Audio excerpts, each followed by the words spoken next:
मैं आप सभी को हार्दिक शुभकामनाएं देती हूँ। जब मैं पीछे मुड़कर ये देखती हूँ कि विपरीत परिस्थितियों के बावजूद हमने कितने लंबे यात्रा की है, तो मेरा हृदय गर्व से भर जाता है।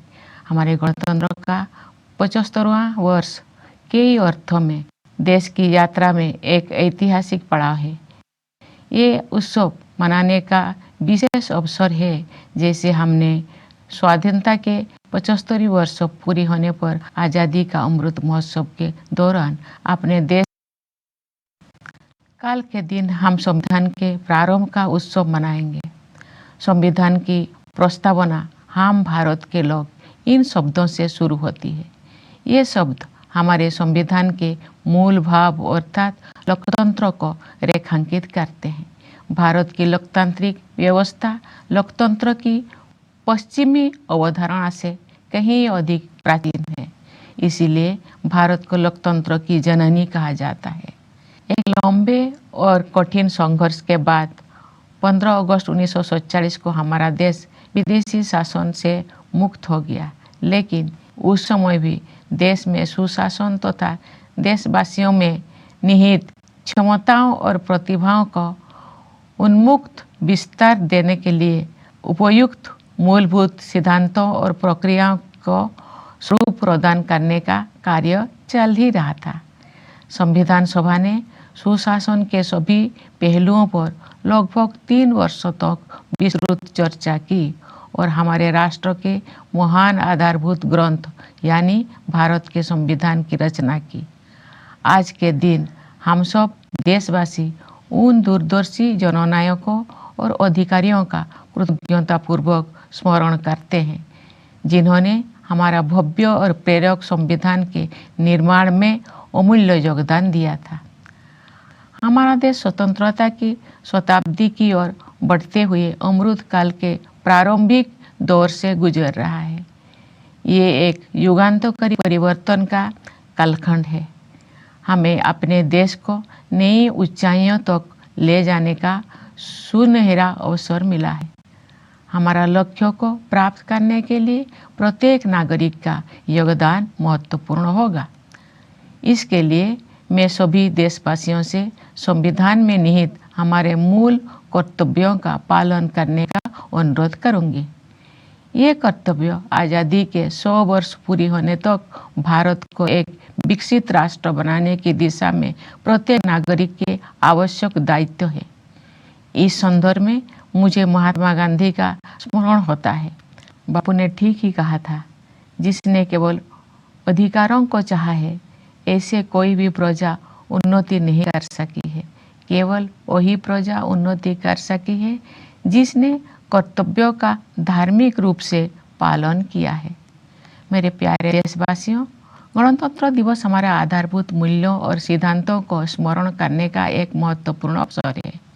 जब हम उनमें से किसी एक बुनियादी सिद्धांतों पर चिंतन करते हैं, तो स्वाभाविक रूप से अन्य सभी सिद्धांतों पर भी हमारा ध्यान जाता है। संस्कृति, मान्यताओं और परंपराओं की विविधता हमारे लोकतंत्र का अंतर्निहित आयाम है। हमारे विविधता का ये उत्सव समता पर आधारित है, जिसे न्याय द्वारा संरक्षित किया जाता है। ये सब स्वतंत्रता की वातावरण में ही संभव हो पाता है। इन मूल्यों और सिद्धांतों की समग्रता ही हमारी भारतीयता का आधार है।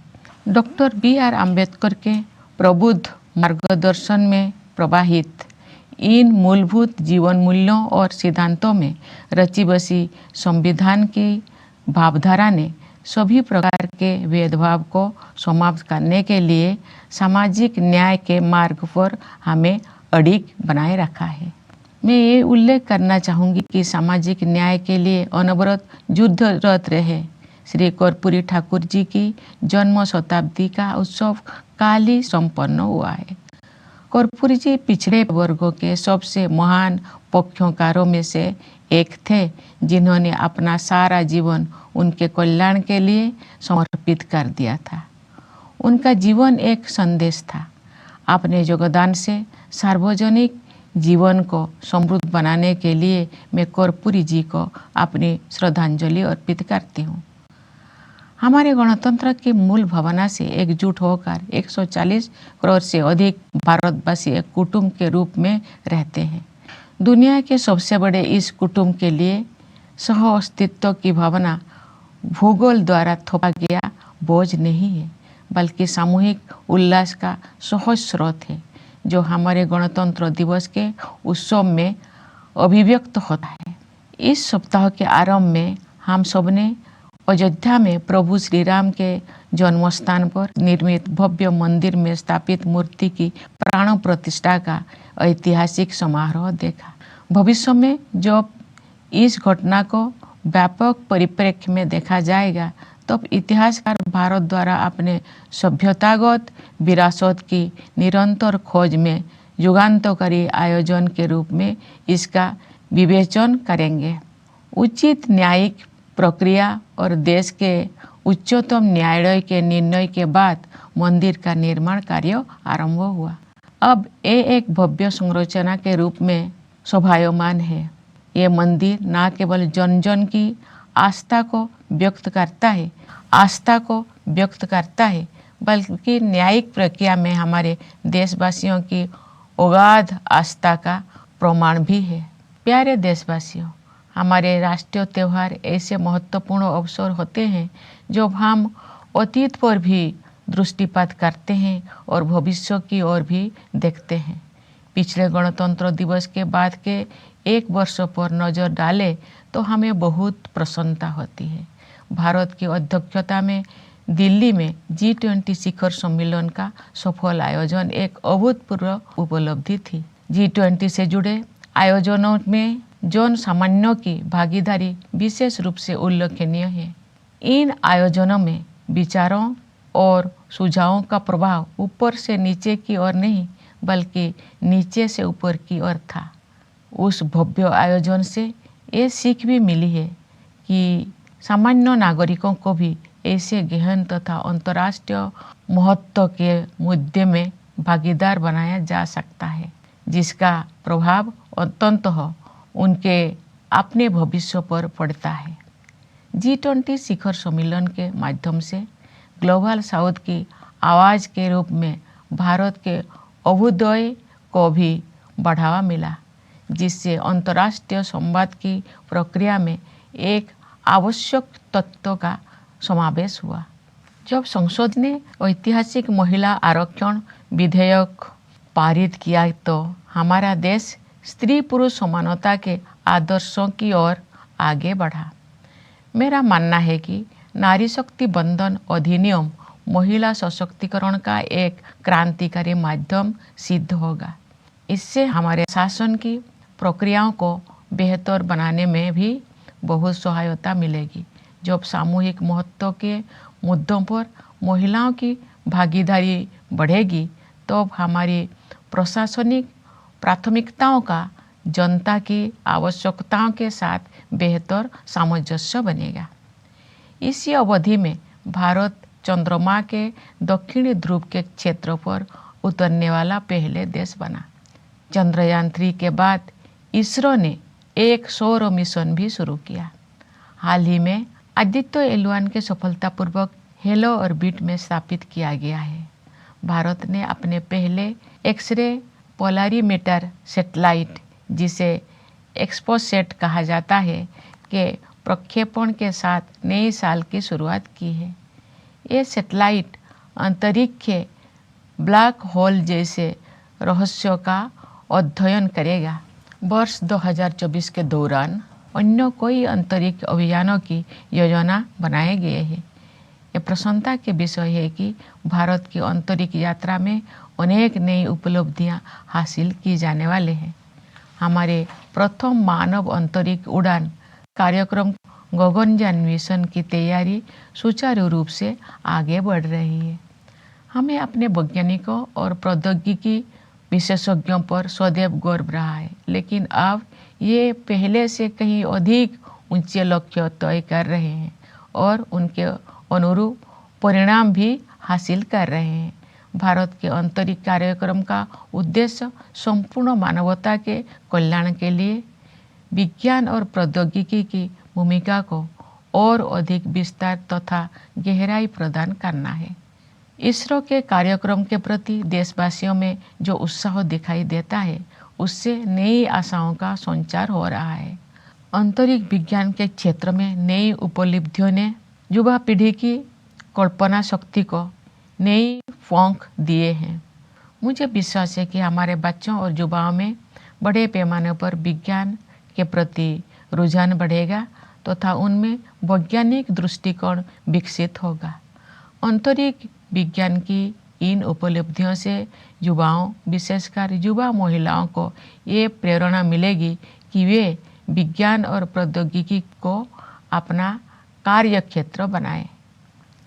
मेरे प्यारे देशवासियों, आज का भारत आत्मविश्वास के साथ आगे बढ़ रहा है। सुदृढ़ और स्वस्थ अर्थव्यवस्था इस आत्मविश्वास का कारण भी है और परिणाम भी। हाल के वर्षों में सकल घरेलू उत्पाद की हमारी वृद्धि दर प्रमुख अर्थव्यवस्थाओं में सबसे अधिक रही है। ठोस आकलन के आधार पर हमें पूरा विश्वास है कि ये असाधारण प्रदर्शन वर्ष 2024 और उसके बाद भी जारी रहेगा। ये बात मुझे विशेष रूप से उल्लेखनीय लगती है कि जिस दूरगामी योजना दृष्टि से अर्थव्यवस्था को गति प्राप्त हुई है, उसी के तहत विकास को हर दृष्टि से समावेशी बनाने के लिए सुविचारित जन कल्याण अभियानों को भी बढ़ावा दिया गया है। महामारी के दिनों में समाज के कमजोर वर्गों को मुफ्त खाद्यान्न उपलब्ध कराने के लिए लागू योजनाओं का दायरा सरकार ने बढ़ा दिया था। बाद में कमजोर वर्गों की आबादी को संकट से उबरने में सहायता प्रदान करने हेतु इन कल्याणकारी योजनाओं को जारी रखा गया। इस पहल को और अधिक विस्तार देते हुए सरकार ने 81 करोड़ से अधिक लोगों को अगले 5 साल तक मुफ्त खाद्यान्न उपलब्ध कराने का निर्णय लिया है। संभवतः इतिहास में ये अपनी तरह का सबसे बड़ा जन कल्याण कार्यक्रम है। साथ ही सभी नागरिकों के जीवन यापन को सुगम बनाने के लिए अनेक समयबद्ध योजनाएं भी कार्यान्वित की जा रही है। घर में सुरक्षित और पर्याप्त पेयजल की उपलब्धता से लेकर अपना घर होने के सुरक्षाजनक अनुभव तक, ये सभी बुनियादी न्यूनतम आवश्यकताएं हैं, न कि विशेष सुविधाएं। ये मुद्दे किसी भी राजनीतिक या आर्थिक विचारधारा से परे है और इन्हें मानवीय दृष्टिकोण से ही देखा जाना चाहिए। सरकार ने केवल जन कल्याण योजनाओं का विस्तार और संवर्धन ही नहीं किया है, अपितु जन कल्याण की अवधारणा को भी नया अर्थ प्रदान किया है। हम सभी उस दिन गर्व का अनुभव करेंगे जब भारत ऐसे कुछ देशों में शामिल हो जाएगा जहां शायद ही कोई बेघर हो। समावेशी कल्याण की इसी सोच के साथ राष्ट्रीय शिक्षा नीति में डिजिटल विभाजन को पाटने और वंचित वर्गों के विद्यार्थियों के हित में समानता पर आधारित शिक्षा व्यवस्था के निर्माण को समुचित प्राथमिकता दी जा रही है। आयुष्मान भारत योजना के विस्तारित सुरक्षा कवच के तहत सभी लाभार्थियों को शामिल करने का लक्ष्य है। इस संरक्षण से गरीब और कमजोर वर्गों के लोगों में एक बहुत बड़ा विश्वास जगा है। हमारे खिलाड़ियों ने अंतर्राष्ट्रीय मंच पर भारत का मान बढ़ाया है। पिछले साल आयोजित एशियाई खेलों में हमने 107 पदकों के नए कीर्तिमान के साथ इतिहास रचा और एशियाई पैरा खेलों में हमने 111 पदक जीते। ये अत्यंत प्रसन्नता की बात है कि महिलाएं हमारी पदक तालिका में बहुत प्रभावशाली योगदान दे रही है। हमारे श्रेष्ठ खिलाड़ियों की सफलता से बच्चों को विभिन्न खेलों में भाग लेने के लिए प्रेरणा मिली है, जिससे उनका आत्मविश्वास बहुत बढ़ा है। मुझे विश्वास है कि नई आत्मविश्वास से भरपूर हमारे खिलाड़ी आगामी पेरिस ओलंपिक में और भी अच्छा प्रदर्शन करेंगे। प्यारे देशवासियों, हाल के दौर में विश्व में अनेक स्थलों पर लड़ाइयाँ हो रही है और दुनिया के बहुत से हिस्से हिंसा से पीड़ित है। जब दो परस्पर विरोधी पक्षों में से प्रत्येक मानता है कि केवल उसी की बात सही है और दूसरे की बात गलत है, तो ऐसी स्थिति में समाधान परक तर्क के आधार पर ही आगे बढ़ना चाहिए। दुर्भाग्य से तर्क के स्थान पर आपसी भय और पूर्वाग्रह ने भावावेश को बढ़ावा दिया है, जिसके कारण अनवरत हिंसा हो रही है। बड़ी पैमाने पर मानवीय त्रासदियों की अनेक दुखद घटनाएं हुई है और हम सब इस मानवीय पीड़ा से अत्यंत व्यथित है। ऐसी परिस्थिति में हमें भगवान बुद्ध के सारगर्भित शब्दों का स्मरण होता है। नहीं बेरेनो वेरानी समन्तिद कुदाचनम अबेरेन च समन्ति एसो धमो सनंतन। इसका भावार्थ है, यहाँ कभी भी शत्रुता को शत्रुता के माध्यम से शांत नहीं किया जाता है, बल्कि अशत्रुता के माध्यम से शांत किया जाता है। यही शाश्वत नियम है। वर्धमान महावीर और सम्राट अशोक से लेकर राष्ट्रपिता महात्मा गांधी तक भारत ने सदैव एक उदाहरण प्रस्तुत किया है कि अहिंसा केवल एक आदर्श मात्र नहीं है जिसे हासिल करना कठिन है, बल्कि ये एक स्पष्ट संभावना है। यही नहीं, अपितु अनेक लोगों के लिए ये एक जीवंत यथार्थ है। हम आशा करते हैं कि संघर्ष में उलझे क्षेत्रों में उन संघर्षों को सुलझाने तथा शांति स्थापित करने के मार्ग खोज लिए जाएंगे। वैश्विक पर्यावरण संकट से उबरने में भी भारत का प्राचीन ज्ञान विश्व समुदाय का मार्गदर्शन कर सकता है। भारत को ऊर्जा के नवीकरणीय स्रोतों को बढ़ावा देने में अग्रणी योगदान देते हुए और ग्लोबल क्लाइमेट एक्शन को नेतृत्व प्रदान करते हुए देखकर मुझे बहुत प्रसन्नता होती है। भारत ने पर्यावरण के प्रति सचेत जीवन शैली अपनाने के लिए लाइव मूवमेंट शुरू किया है। हमारे देश में जलवायु परिवर्तन के मुद्दे का सामना करने में व्यक्तिगत व्यवहार परिवर्तन को प्राथमिकता दी जा रही है तथा विश्व समुदाय द्वारा इसकी सराहना की जा रही है। हर स्थान के निवासी अपनी जीवन शैली को प्रकृति के अनुरूप ढालकर अपना योगदान दे सकते हैं और उन्हें ऐसा करने ही चाहिए। इससे न केवल भावी पीढ़ियों के लिए पृथ्वी का संरक्षण करने में सहायता मिलेगी, बल्कि जीवन की गुणवत्ता भी बढ़ेगी। प्यारे देशवासियों, हमारे स्वाधीनता के 100 वर्ष पूरी होने तक की अमृत काल की अवधि के दौरान अभूतपूर्व तकनीकी परिवर्तन भी होने जा रहा है।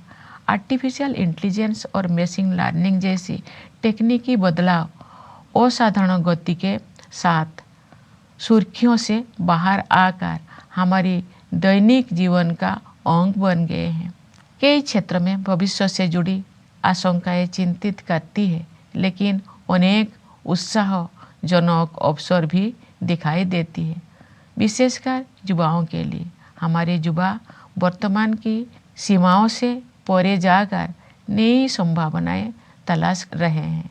उनके मार्ग से बाधाओं को दूर करने और उन्हें अपनी पूरी क्षमता का उपयोग करने की सुविधा प्रदान करने के लिए हमें हर संभव प्रयास करना है। हमारी युवा पीढ़ी चाहती है कि सभी को अवसर की समानता प्राप्त हो। वे समानता से जुड़े पुराने शब्दजाल नहीं चाहते हैं, बल्कि समानता के हमारे अमूल्य आदर्शों का यथार्थ रूप देखना चाहते हैं। वास्तव में हमारा युवाओं के आत्मविश्वास के बल पर ही भावी भारत का निर्माण हो रहा है। युवाओं के मनोमस्तिष्कों को संभालने का कार्य हमारे शिक्षकगण करते हैं, जो सही अर्थों में राष्ट्र का भविष्य बनाते हैं। मैं अपने उन किसानों और मजदूर भाई बहनों के प्रति आभार व्यक्त करती हूँ जो चुपचाप मेहनत करते हैं तथा देश के भविष्य को बेहतर बनाने में बहुत बड़ा योगदान देते हैं। गणतंत्र दिवस के पावन अवसर की पूर्व संध्या पर सभी देशवासी हमारे सशस्त्र बलों पुलिस और अर्धसैन्य बलों का भी कृतज्ञतापूर्वक अभिनंदन करते हैं। उनकी बहादुरी और सतर्कता के बिना हम उन प्रभावशाली उपलब्धियों को प्राप्त नहीं कर सकते थे जो हमने हासिल कर ली है। अपने वाणी को विराम देने से पहले मैं न्यायपालिका और सिविल सेवाओं के सदस्यों को भी शुभकामनाएं देना चाहती हूँ। विदेशों में नियुक्त भारतीय मिशनों के अधिकारियों और प्रवासी भारतीय समुदाय के लोगों को मैं गणतंत्र दिवस की बधाई देती हूँ। आइए हम सब यथाशक्ति राष्ट्र और देशवासियों की सेवा में स्वयं को समर्पित करने का संकल्प करें। इस शुभ संकल्प को सिद्ध करने के प्रयास हेतु आप सभी को मेरी हार्दिक शुभकामनाएं। धन्यवाद। जय हिंद, जय भारत। രാജ്യത്തെ എല്ലാ പൗരന്മാർക്കും റിപ്പബ്ലിക് ദിനാശംസകൾ നേരുന്നു രാഷ്ട്രപതി. പ്രതികൂല സാഹചര്യങ്ങളിൽ രാജ്യം ഒട്ടേറെ മുന്നേറി. രാജ്യത്തെ പുതിയ ഉയരങ്ങളിലേക്ക് കൊണ്ടുവരുന്നതിനായി എല്ലാവരും അടിസ്ഥാന കടമകൾ നിർവഹിക്കണം, സാമൂഹിക നീതി ഉറപ്പാക്കണം. ഇത് യുഗമാറ്റത്തിൻ്റെ കാലഘട്ടം എന്നും രാഷ്ട്രപതി വ്യക്തമാക്കുന്നു. ഒപ്പം തന്നെ കർപ്പൂരി ഠാക്കൂറിന് ആദരമർപ്പിക്കുന്നു രാഷ്ട്രപതി. റിപ്പബ്ലിക് ദിന സന്ദേശത്തിൽ അദ്ദേഹത്തിൻ്റെ സംഭാവനകൾ മഹത്തരം എന്ന് വിശേഷിപ്പിക്കുന്നു. ഒപ്പം തന്നെ അയോധ്യ രാമക്ഷേത്ര പ്രതിഷ്ഠാ ചടങ്ങ് ചരിത്രപരം എന്നാണ് രാഷ്ട്രപതി വിശേഷിപ്പിക്കുന്നത്. വനിതാ സംവരണ നിയമം സൂചിപ്പിക്കുന്നു അത് സ്ത്രീ ശാക്തീകരണത്തിൻ്റെ വിപ്ലവകരമായ മാധ്യമമായി മാറി എന്നാണ് റിപ്പബ്ലിക് ദിന സന്ദേശത്തിൽ രാഷ്ട്രപതി വ്യക്തമാക്കുന്നത്. രാജ്യം അമൃത് കാലത്തിലേക്ക് നീങ്ങുകയാണ്. ശാസ്ത്രരംഗത്തെ, ബഹിരാകാശ രംഗത്തെ ഇന്ത്യയുടെ സംഭാവനകൾ, അതിലുള്ള അഭിമാനം, ശാസ്ത്രജ്ഞർക്കുള്ള അഭിനന്ദനം, ഇതൊക്കെ റിപ്പബ്ലിക് ദിന സന്ദേശത്തിൽ ഇടം പിടിക്കുന്നുണ്ട്. മഹാമാരിയുടെ കാലത്ത് കൊണ്ടുവന്ന പദ്ധതികൾ തുടരാൻ സർക്കാർ തീരുമാനിച്ചു. അത്തരത്തിൽ അടുത്ത 5 വർഷത്തേക്ക് 81 കോടിയിലധികം ആളുകൾക്ക് സൗജന്യ ഭക്ഷ്യധാന്യം നൽകാനടക്കമുള്ള സർക്കാരിൻ്റെ തീരുമാനങ്ങൾ, അതൊക്കെ വിദ്യാഭ്യാസ മേഖലയിലുണ്ടായ മുന്നേറ്റങ്ങൾ, കായിക താരങ്ങൾ അന്താരാഷ്ട്ര തലത്തിൽ രാജ്യത്തിൻ്റെ അഭിമാനം ഉയർത്തിയെന്നതടക്കമുള്ള കാര്യങ്ങൾ സൂചിപ്പിക്കുന്നു റിപ്പബ്ലിക് ദിന സന്ദേശത്തിൽ രാഷ്ട്രപതി ദ്രൗപദി